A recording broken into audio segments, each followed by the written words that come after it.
So, after yesterday's foray into console fixery and positive results from my Saturn fix, I decided to try and fix my Dreamcast.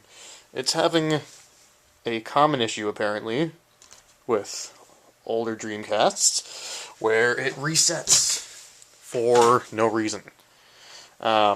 Just be in the middle of playing, resets by itself, then it will work normal for, 15 minutes, do it again, and then it will become more and more and more. Actually, I just took this out of the box it's been in for the past couple of years, and it won't get past the Dreamcast logo without resetting. So, after researching and watching some YouTube videos, I decided to put up my own video. Hopefully make this a little quicker, but then again, I'm already blabbering. So, let's get to it. First, flip over your Dreamcast. Going to need a longer-ish Phillips head. You need to take out 4 screws. 1, 2, 3, and then 4 is hidden underneath the modem. I have already taken those out to make this a little quicker. And then simply lift off the cover. And of course, I forgot to take out my disc. Get that out of the way. Okay, so here we have the inside of the Dreamcast. Your fan, controllers, your backup battery. You might want to make note of that in case your system clock is failing. Here's your eject button, your GD-ROM drive.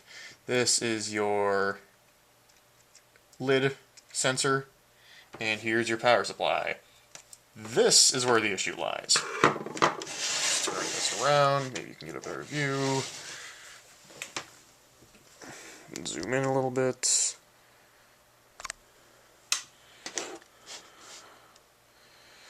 Okay.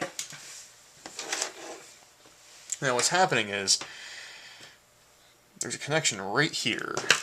Right there. This little plastic part with these 6 metal poles coming through.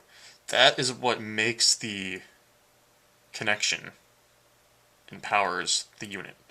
So if something is interrupting that, it's going to reset. So we need to clean that and do a little modification. Nothing too heavy, don't worry about it. It's very simple. First, what you need to do is unplug this little clip. Pops off pretty easy.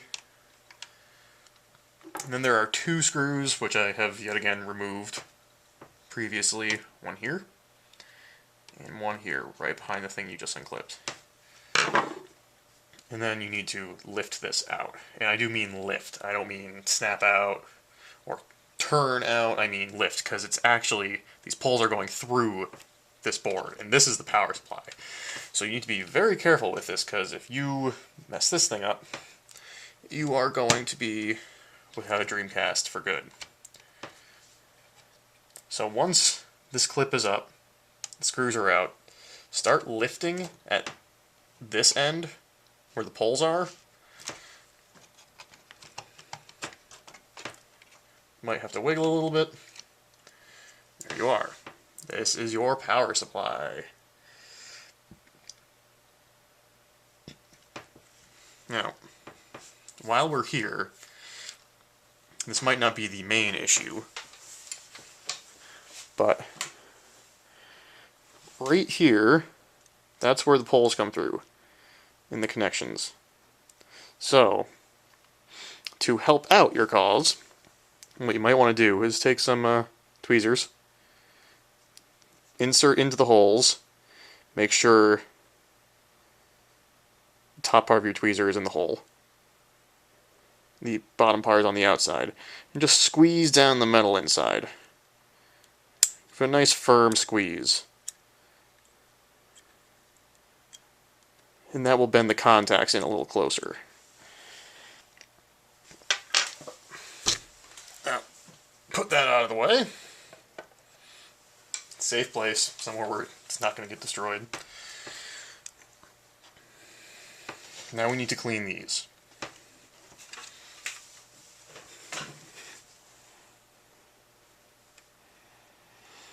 Now, I've already cleaned them.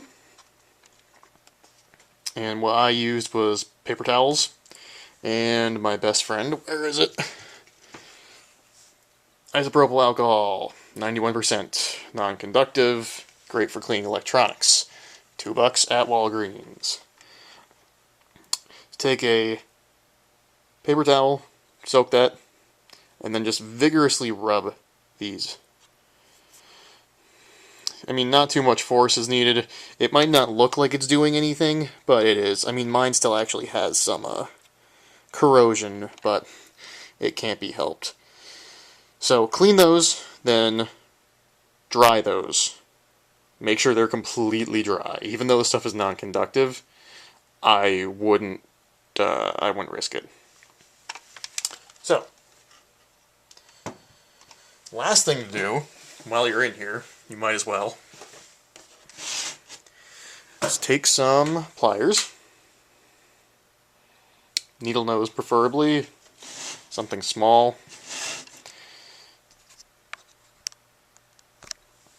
What you want to do is take these, and one by one, clamp onto one of the poles, and bend it up.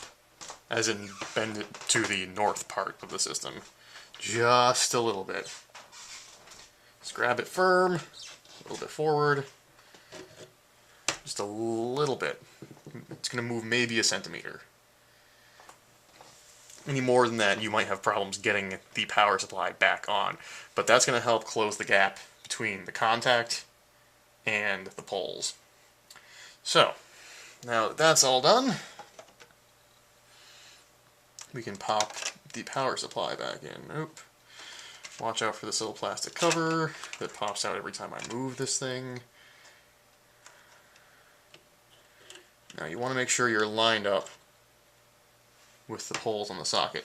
Now I wouldn't press here because I already made that mistake where I pressed down on here, the pole shot up and almost went into my finger. So don't do that. Just grab on the fronts, front side, press down, and eventually it should come through. Now make sure the back is all in.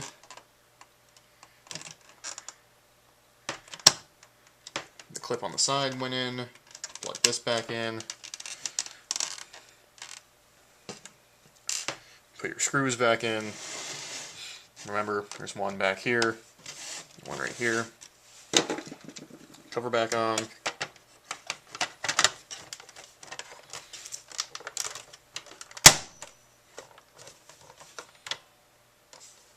Okay. Get a game for testing. Hook everything back up.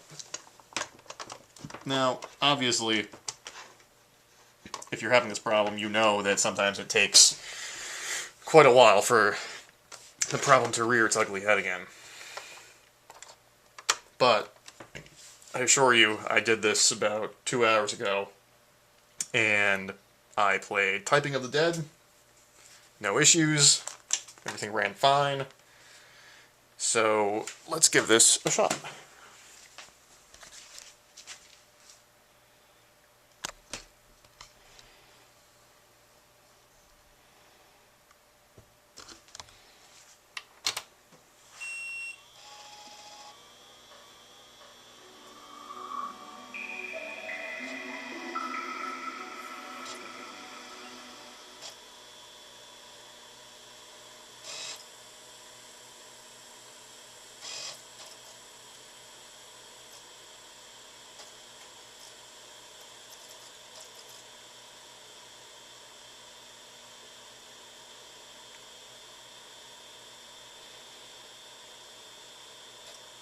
There are not enough free blocks on the memory card.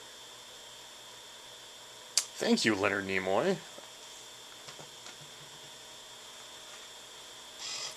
And apparently it just sends you back after that. But either way, you can test this by just keeping the thing on. You could leave it on the dashboard, I guess you could call this. See if it resets. Leave it on for a couple hours. Or you could play a game. I don't think heat or processor power has anything to do with it. It's really just a matter of the contacts not making proper contact on the power supply. So, if that doesn't work, you might just have a bad power supply. And you might need a new Dreamcast in that case. Either way, this is Mr. Professor Chaos signing off. Hope I was able to help in some way, shape, or form so you can play your favorite Dreamcast games, be it Typing of the Dead or Seaman.